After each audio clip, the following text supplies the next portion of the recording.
혼자라도 다녀올게. 부모님 생신인데 자식으로서 도리는 해야지. 가지 마. 돈도 보내지 마. 내가 가지 말라 그랬잖아. 수진아, 너 지금 뭐 하는 거야?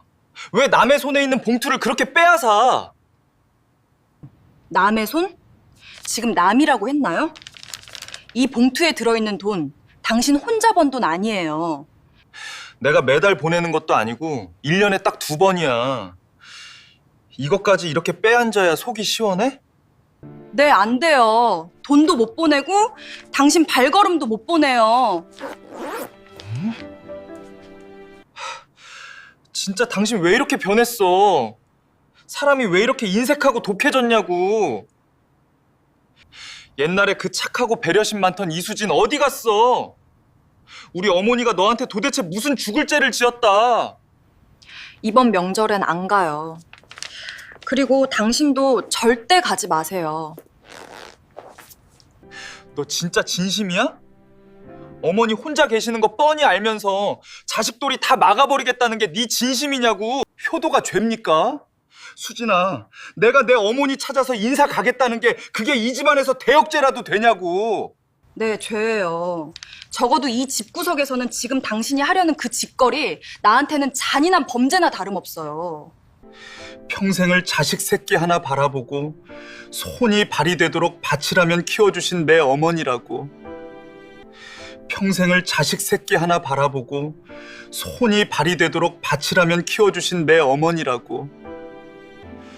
명절에 아들 얼굴 한 번 보는 게 유일한 낙인 노인네한테 그 깠돈 몇 쌍만 원 조여주는 게 그렇게 아까워. 돈 30만 원?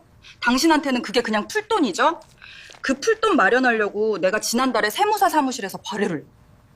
거래처 인간들한테 무슨 모욕을 당해가면서 야근했는지 당신은 관심이나 있어? 내가 아까운 건 돈이 아니야. 낳아주신 부모님 찾아비는 게 위선이야? 너 정말 미쳤구나. 완전히 눈이 돌았어. 내가 10년 동안 연애하고 결혼해서 살던 그 이수진이 맞아?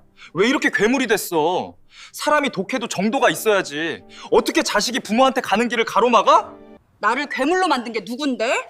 지금 내 눈앞에서 핏대 세우고 소리 지르는 바로 당신이랑 당신 그 잘난 안성 식구들이야. 당신은 잊었나 보지? 내 머릿속에는 내 가슴속에는 그날 일들이 아주 뼈에 새겨져 있듯이 생생한데 당신은 아주 깨끗하게 지워버렸나 봐. 그거 가지고 평생 우려먹을 작정이지? 여동생이 철이 없어서 명절에 한마디 툭 던진 걸 가지고 언제까지 속 좁게 이럴 건데. 30 넘은 시누이가 명절날 전 붙이고 있는 올케 뒤통수에 대고 뭐라고 했는지 똑똑히 들어. 언니는 친정이 가남해서 그런지 손이 참 느리네. 는 아내의 단호함이 미웠습니다. 가족의 정을 모르는 이기적인 사람이라 생각했습니다.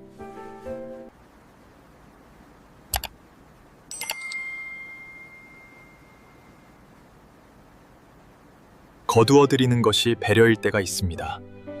주고받는 형식보다 소중한 건 서로를 지켜주고 싶은 진심이었습니다.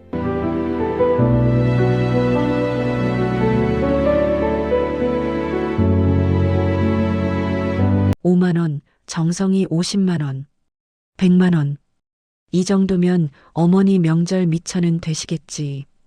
부족하다고 하실라나? 요즘 물가도 많이 올랐는데. 당신 깼어? 안 자고 왜 나왔어? 피곤하다면서 더 자지 그러고. 지금 뭐 하는 거야? 그 손에 든 거 뭐야? 아, 이거 별거 아니야. 그냥 이번 설에 본가 내려갈 때 어머니 드리려고. 당신 요새 몸도 안 좋고 마음도 숭숭하니까 나 혼자라도 잠깐 다녀오려고 했지. 빈손으로 가기는 좀 그러니까 용돈 조금 챙겼어. 이리 내놔. 당신 지금 뭐 하는 거야? 왜 남의 손에 있는 걸 뺏어? 내가 분명히 말했지. 이번 명절엔 내려가지 마.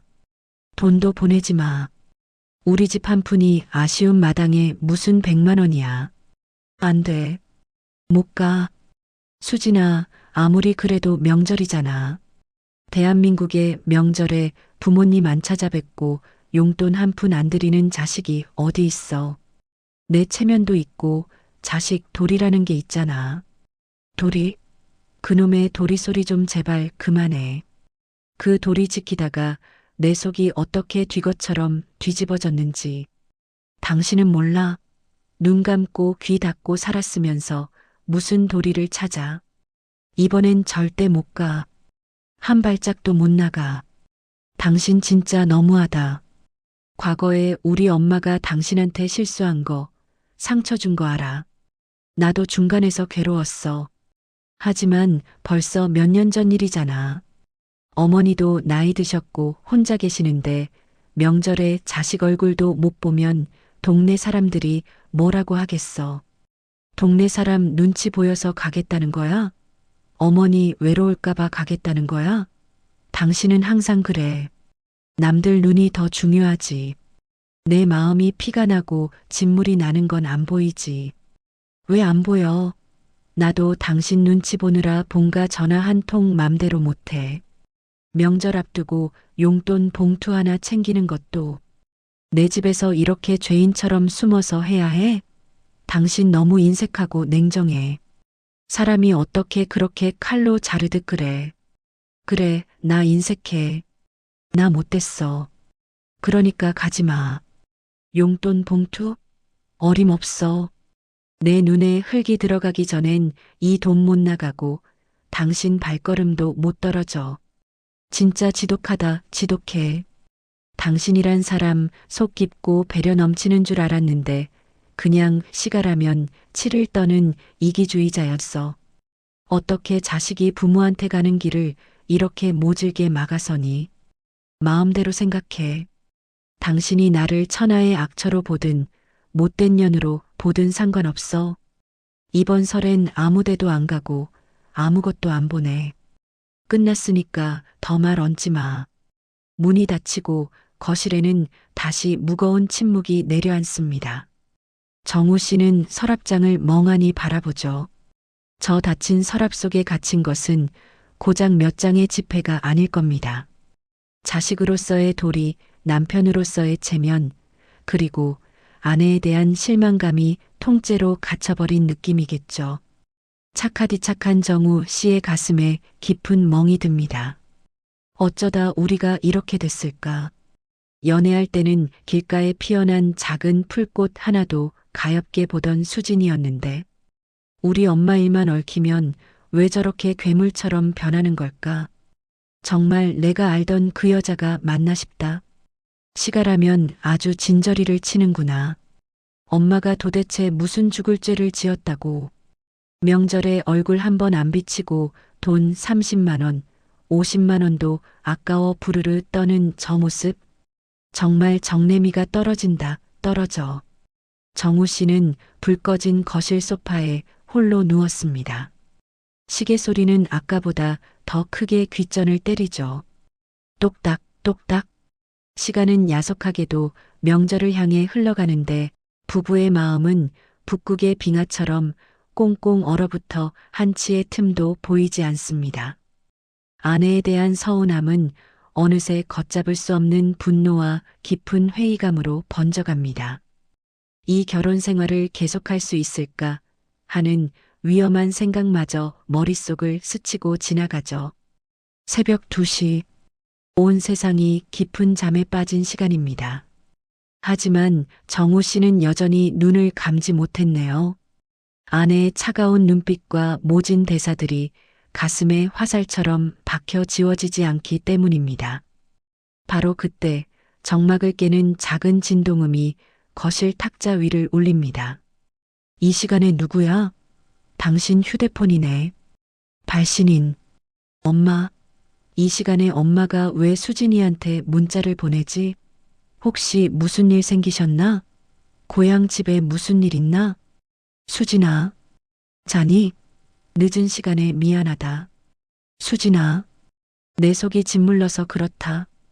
이번 설에는 정우 내려보내지 마라. 너 마음 아픈 거 내 눈으로 보니 내 가슴이 찢어지더구나.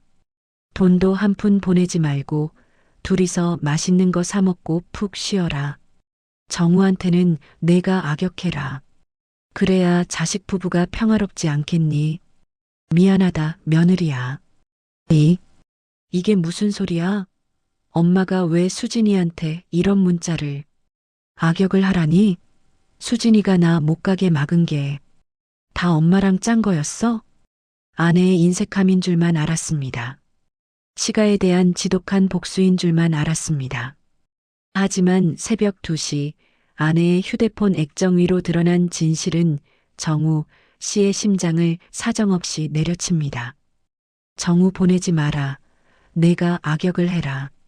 시어머니와 며느리 사이의 이 눈물겨운 비밀 약속은 도대체 언제부터 시작된 걸까요? 미움이라는 두꺼운 가면, 뒤에 숨겨진 잔인하고도 따뜻한 고부의 진짜 이야기. 제2장 당신에게 시간은 도대체 어떤 존재야? 해서 그 베일이 벗겨집니다. 여러분, 이 부부의 명절은 과연 어떤 기적을 맞이하게 될까요? 다음 장에서 계속됩니다. 새벽 2시의 진실은 때로 한낮의 태양보다 더 강렬하게 눈을 찌르곤 합니다. 어머니의 문자 메시지를 마주한 정우 씨의 손이 굳어버렸습니다. 분명 아내의 지독한 이기심이라 믿었는데 그 이면에서 흘러나온 어머니의 나지막한 고백은 정우 씨의 머릿속을 온통 뒤흔들어 놓았죠. 갈등의 실타래가 꼬이기 시작했던 그 과거의 시간, 그리고 오해로 얼룩진 부부의 두 번째 이야기가 지금 이어집니다. 엄마가 왜 이런 말을? 수진아, 잔이하고 시작하는 이 다정한 문장들이 정녕 우리 엄마가 보낸 게 맞나? 내 눈이 어떻게 된 건 아닐까? 내 속이 짓물러서 그렇다니. 정우 보내지 마라. 내가 악역을 해라. 이 구절구절이 가슴을 쿡쿡 찌르는데 도무지 숨을 쉴 수가 없네. 어쩌다가 두 사람이 나 모르게 이런 이야기를 주고받는 사이가 됐을까? 3년 전 그날이 생각나네. 수진이가 안방 문을 걸어 잠그고 밤새도록 소리 죽여 울던 그날 밤이. 세아가, 너는 왜 그렇게 매사에 내 생각만 하니? 우리 정우가 기가 죽어 사는 게 다 내 그 대단한 자존심 때문 아니냐? 명절에 내려와서 부엌대기 노릇 좀 하는 게 뭐가 그렇게 억울하다고 얼굴을 쎄하게 굳히고 있어. 보기 싫게 해. 그때 엄마는 참 모질게도 쏘아붙이셨지. 나는 중간에서 그저 허허 웃으며 엄마 수진이 피곤해서 그래 하고 넘어가기만 바빴어. 수진이의 어깨가 떨리는 걸 보면서도 고부간에 살다 보면 다 그런 거라며 아내의 손을 잡아주지 않았지. 그게 수진이에게는 평생의 피고름이 되는 상처였을 텐데. 당신 밤새 여기서 뭐하고 있었어? 잠도 안 자고 소파에서 왜 그러고 있어? 어머, 내 휴대폰은 왜 당신이 들고 있어? 남의 전화를 왜 마음대로 봐? 당장 이리 내놔. 수진아, 당신 깨어 있었구나. 내가 보려고 본 게 아니라.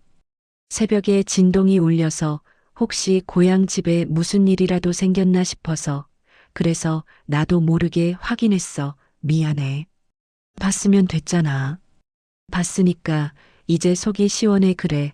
나 우리 어머니랑 이간질 고부 극본 짜서 당신 속인 나쁜 년이야. 당신 어머니가 나보기 싫다고 오지 말라 하셨고 나도 가기 싫어서 삼박자가 딱 맞아떨어진 거야. 이제 알았으면 그 서랍에서 용돈 봉투 꺼내서 당신 혼자 당장 고향으로 내려가. 수진아, 내 눈을 보고 말해봐. 정말 가기 싫어서 안 가는 거야? 이 문자가 정말 당신을 미워해서 오지 말라는 뜻이야? 엄마가 쓴 글자 가만히 읽어봐. 너 마음 아픈 거 보니 내 가슴이 찢어진다고 하시잖아. 이게 어떻게 미워서 오지 말라는 소리야. 그만해. 더 듣고 싶지 않아. 어머니가 무슨 마음으로 저런 문자를 보냈든 내가 악역을 맡기로 한 건 사실이니까. 당신은 그냥 나를 원망의 시가라면 이갈이하는 이기적인 와이프라고 동네방네 소문내고 원망하란 말이야. 그게 당신 마음도 편하고 내 마음도 편해. 당신 진짜 왜 그래? 왜 자꾸 못된 척을 하려고 해? 왜 나한테 모든 짐을 다 짊어지게 만들고 당신 혼자 나쁜 사람이 되려고 하냐고. 나 당신한테 서운하다고 소리 지르고 인색하다고 비난했어. 그 비난 속에서도 어떻게 한마디를 안 하고 꾹 참고 있었어. 말하면 뭐가 달라지는데 당신이 알면 중간에서 또 안절부절 못하며 어머니 눈치 보고 내 눈치 볼 거잖아. 당신 성격에 어머니한테 가서 왜 그런 문자 보냈냐고 따지거나 나한테 미안하다고 무릎 꿇고 울기밖에 더 하겠어. 나는 우리 사이에 더 이상 어머니 일로 피 흘리는 거 보기 싫었어. 차라리 내가 못된 사람이 되면 당신은 나만 미워하면 되니까. 수진 씨는 결국 참았던 눈물을 터뜨리며 싱크대 벽을 짚고 돌아섭니다. 가녀린 등을 들썩이며 우는 아내의 모습에 정우 씨는 뼛속까지 시려오는 죄책감을 느낍니다. 아내의 차가운 벽은 사실 시어머니의 상처와 남편의 유약함을 동시에 지켜주기 위해 스스로 쌓아 올린 눈물겨운 성벽이었던 거죠. 내가 바보였어. 내가 참 못나고 부족한 남편이었어. 두 사람이 서로를 밀어내면서까지 지키려고 했던 게 결국 나와 이 가정이었는데 나는 아무것도 모르고 아내의 가슴에 또 한 번 비수를 꽂았구나. 이 사람의 배려가, 이 침묵이 얼마나 아프고 무거웠을지 나는 짐작조차 하지 못했어. 엄마도 참 미련하시지. 며느리한테 그 모진 소리 해놓고 속이 얼마나 타들어가셨으면 이런 문자를 보냈을까? 자식 부부 갈라설까봐 눈치 보며 며느리에게 악역을 부탁하는 그 늙은 어머니의 마음은 또 얼마나 무거웠을까? 내가 지켜야 할 가족들이 정작 나 때문에 서로를 밀어내고 있었구나. 거실의 시계는 어느덧 새벽 3시를 가리킵니다. 두 사람 사이의 오해는 풀렸지만 가슴을 짓누르는 현실의 무게는 결코 가벼워지지 않습니다. 명절은 당장 코앞으로 다가왔고 고향 집 마당에 홀로 서서 자식들을 기다릴 어머니의 쓸쓸한 그림자가 정우 씨의 눈앞에 선명하게 그려집니다. 수진아, 미안해. 내가 정말 죽을 죄를 지었어. 당신 마음에 든 멍을 보지도 못하고 돌이니 정인이 떠들었던 내가 너무 부끄럽다. 이제 와서 미안할 거 없어. 당신이 잘못한 게 아니라 우리가 처한 상황이 이럴 뿐이야. 그러니까 이번 설에는 어머니 말씀대로 하자. 당신도 안 내려가고 나도 안 가고 그냥 그렇게 조용히 넘어가자. 그게 어머니가 원하시는 거야. 하지만 엄마가 홀로 계실 그 시골집을 생각하면 내 발걸음이 떨어지질 않아. 그렇다고 당신을 데리고 그 가시방석 같은 곳에 다시 가자고 할 수도 없고 나는 도대체 어떻게 해야 할까? 자식으로서도 남편으로서도 나는 낙제점이야. 그냥 가만히 있어. 정우 씨. 아무것도 하지 마.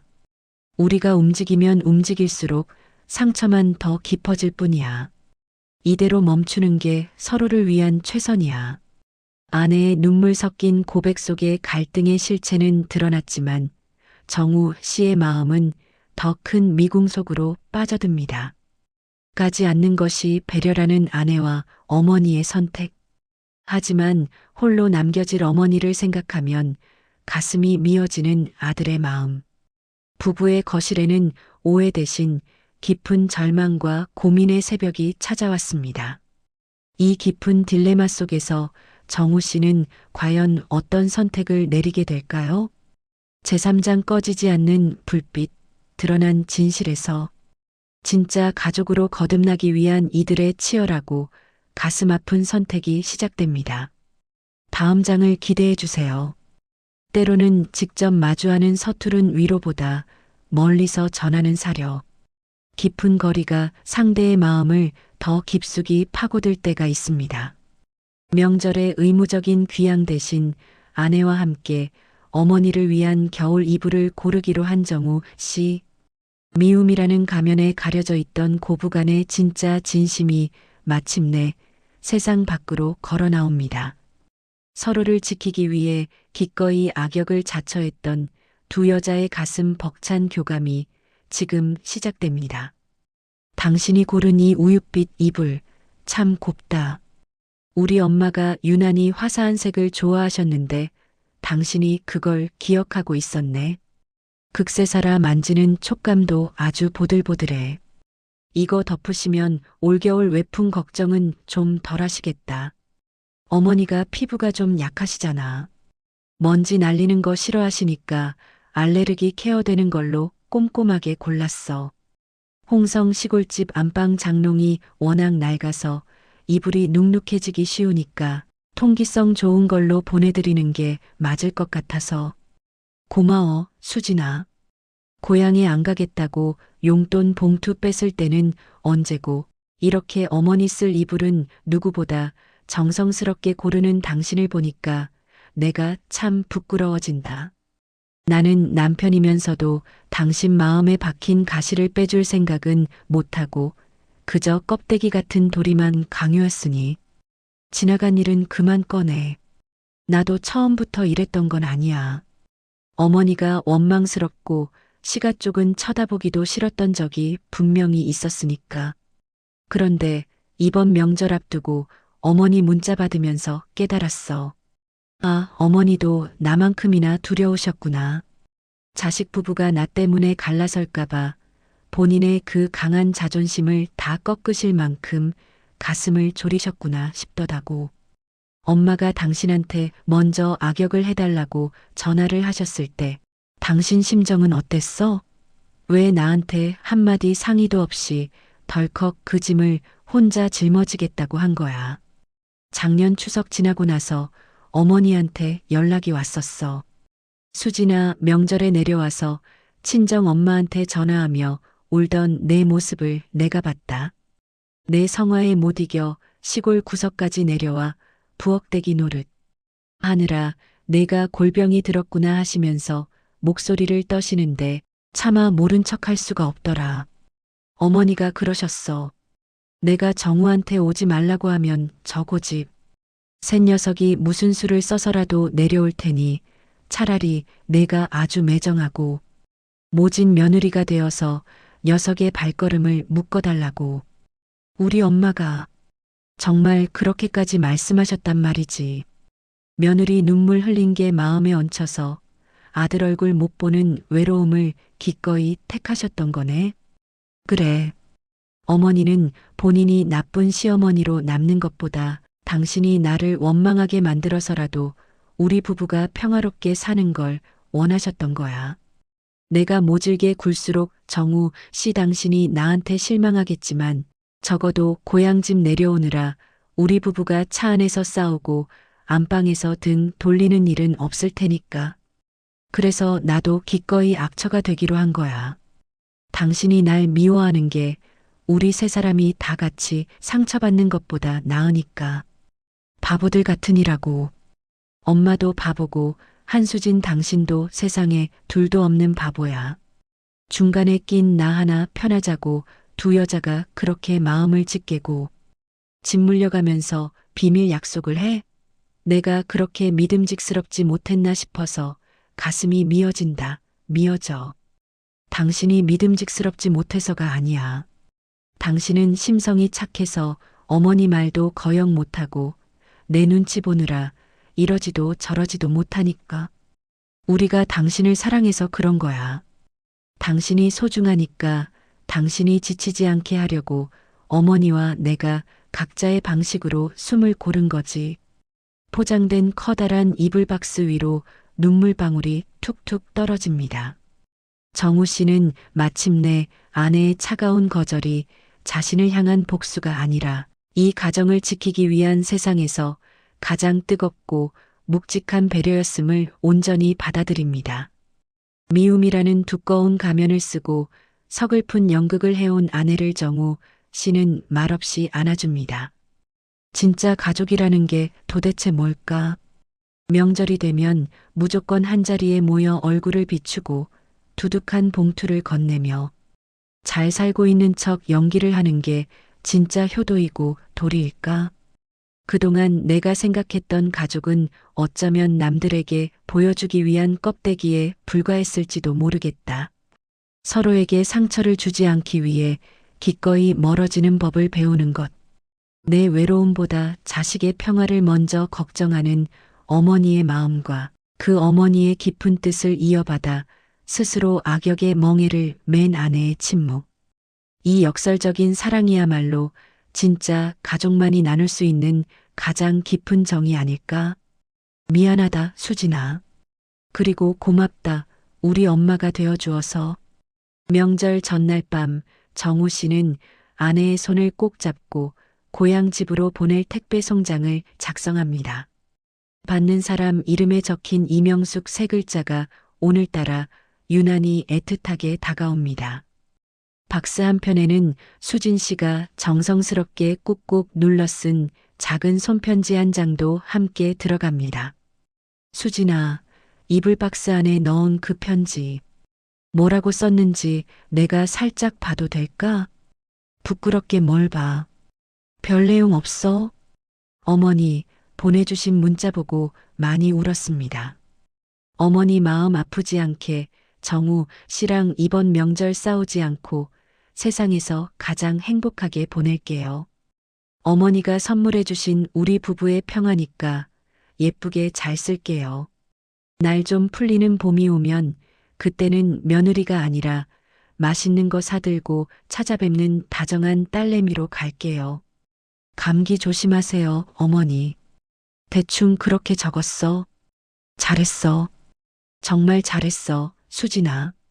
우리 엄마 이 편지 읽으시면 올 설에 떡국 안 드셔도 배부르시겠네.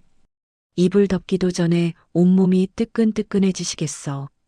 그러니까 정우 씨도 이제 마음의 짐 내려놔. 이번 설엔 우리 둘이 진짜 어머니 말씀대로 맛있는 거 먹고 미뤄둔 영화도 보면서 푹 쉬자. 그게 홀로 시골집에 계실 어머니에 대한 최고의 보답이야. 시계 소리가 유난히 크게 울리는 새벽입니다. 오해의 장막은 거쳤지만 그 뒤에 남겨진 진실은 정우 씨의 가슴을 더 무겁게 짓누릅니다. 가지 않는 것이 서로를 지키는 유일한 방법이라며 눈물 흘리는 아내. 그리고 자식들의 평화를 위해 기꺼이 홀로 남기를 자처한 늙은 어머니. 이 두 여자의 서글픈 배려 사이에서 정우 씨는 인생에서 가장 외롭고도 중요한 선택의 기로에 서게 됩니다. 당신 말이 맞을지도 몰라. 내가 나서서 뭘 바꾸겠다고 움직이면 또 누군가는 상처를 입고 피를 흘리겠지. 하지만 수진아, 저 먹먹한 문자 메시지를 보고도 내가 아무것도 안 하면 나는 정말 평생 후회할 것 같아. 내 가슴에 얹힌 이 돌덩이를 평생 내려놓지 못할 것 같아. 됐어. 이제 와서 뭘 어떻게 하겠다는 거야? 어머니가 큰맘 먹고 보내신 문자야. 본인의 자존심 다 내려놓고 며느리한테 고개 숙이신 거라고. 그 뜻을 당신이 깨버리면 어머니 마음은 뭐가 돼? 내 마음은 또 어떻게 되고. 어머니 마음도 당신 마음도 다치지 않게 할 방법이 정말 없는 걸까? 우리가 가족이잖아. 사장님 눈치 보며 계약서 쓰는 남도 아니고 서로 살얼음판 걷듯 눈치 보며 살아야 하는 사이는 아니잖아. 내가 너무 유약해서 두 사람을 이렇게 외롭게 만들었어. 당신 탓 아니라고 했잖아. 고부 갈등이라는 게 그래. 누구 한 명이 죽어라 착해지거나 누구 한 명이 완전히 돌아서지 않으면 끝나지 않는 전쟁이야. 그러니까 그냥 모른 척해. 모르는 게 약이라는 말, 이럴 때 쓰라고 있는 거야. 모른 척 못하겠어.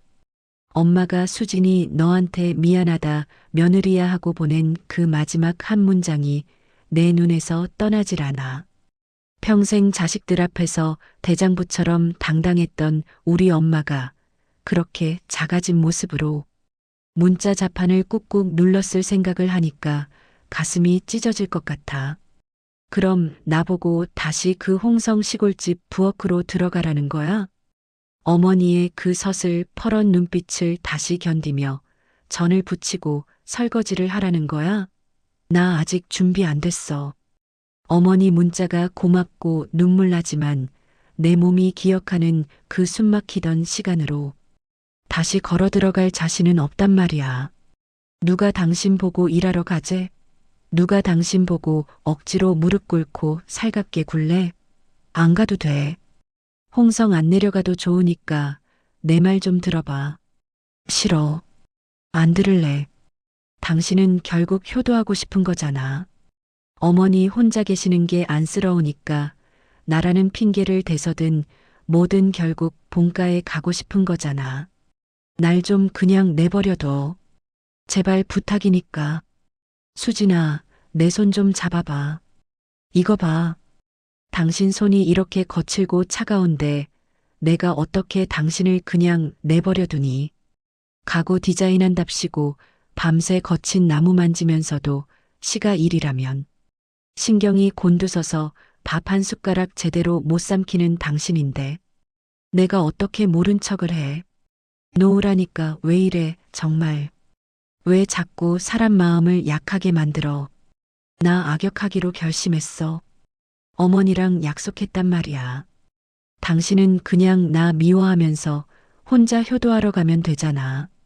왜 진실을 헤집어 놓아서 사람을 더 비참하게 만들어. 내가 당신을 어떻게 미워해. 이 바보야.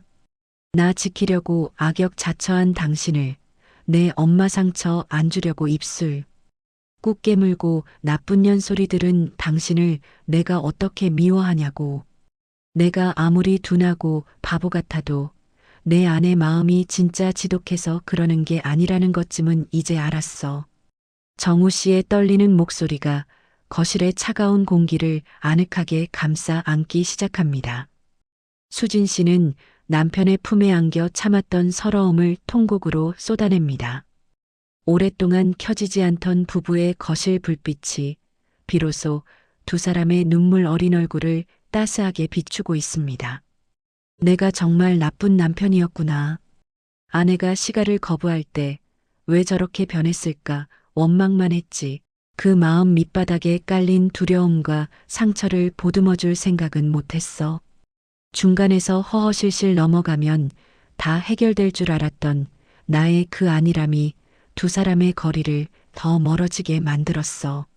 엄마도 얼마나 외로우셨을까. 명절이 다가오면 동네 사람들은 자식들 자랑에 싱글벙글할 텐데 홀로 쓸쓸히 떡국을 끓이시며 며느리에게 보낸 문자를 몇 번이고 읽어보셨겠지. 미안하다는 말 한마디를 전하기 위해 얼마나 많은 밤을 뒤척이셨을까. 가족이라는 이름으로 서로에게 준 상처가 너무 커서 이제는 멀어지는 것이 유일한 사랑이 되어버린 현실이 너무나도 서글프다. 울음소리가 차츰 잦아들고 두 사람은 소파에 나란히 앉아 서로의 체온을 나눕니다. 정우 씨의 눈빛은 아까의 유약함 대신 남편이자 아들로서의 단단한 결의로 빛나기 시작합니다. 형식적인 명절의 틀을 깨고 진짜 가족의 가치를 찾기 위한 정우 씨의 생각이 마침내 입 밖으로 흘러나옵니다.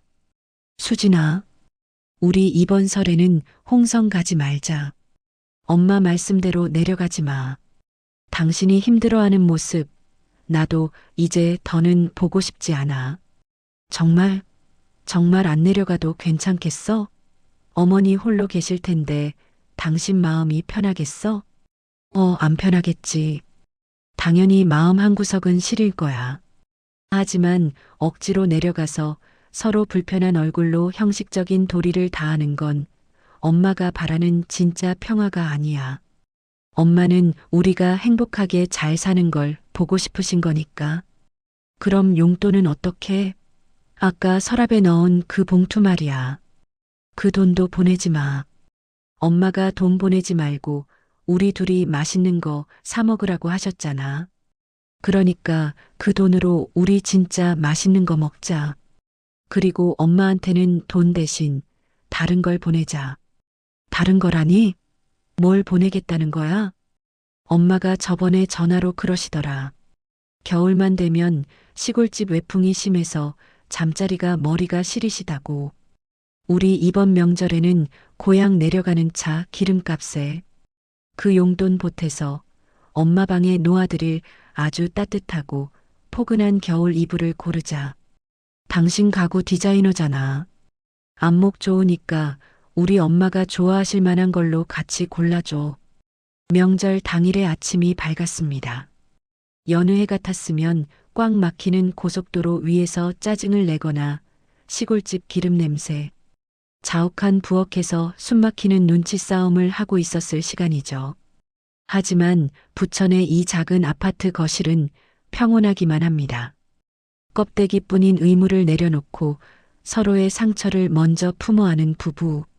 멀리 떨어져 있기에 오히려 마음의 거리는 더 가까워진 진짜 가족의 마지막 이야기가 펼쳐집니다. 당신 눈 좀 떠봐. 벌써 아침 8시야. 명절 아침에 이렇게 늦잠 자본 게 도대체 몇 년 만인지 모르겠네. 알람 소리도 없고 친척들 들이닥칠 걱정도 없고 거실에 햇살이 아주 따스하게 들어오네. 그러게. 명절 아침이 이렇게 고요할 수도 있구나. 매번 이 시간이면 한복 챙기랴, 차례상에 올릴 생선 뒤집으랴, 정신이 하나도 없었는데. 머리가 다 개운하네. 정우 씨, 근데 마음은 좀 어때? 아직도 고향 집에 계신 어머니 생각에 가슴이 시리거나 그래. 아니, 신기하게도 마음이 참 편하네. 아까 아침 일찍 눈이 떠져서 엄마한테 영상 통화를 걸었거든. 당신 깰까봐 베란다 나가서 조용히 받았지. 엄마가 마침 안방에 계시더라고. 정말? 어머니는 뭘 하셔? 혼자 계시는데 목소리가 쓸쓸하시진 않았어? 떡국은 끓여 드셨대? 쓸쓸하긴커녕 목소리에 힘이 넘치시던걸.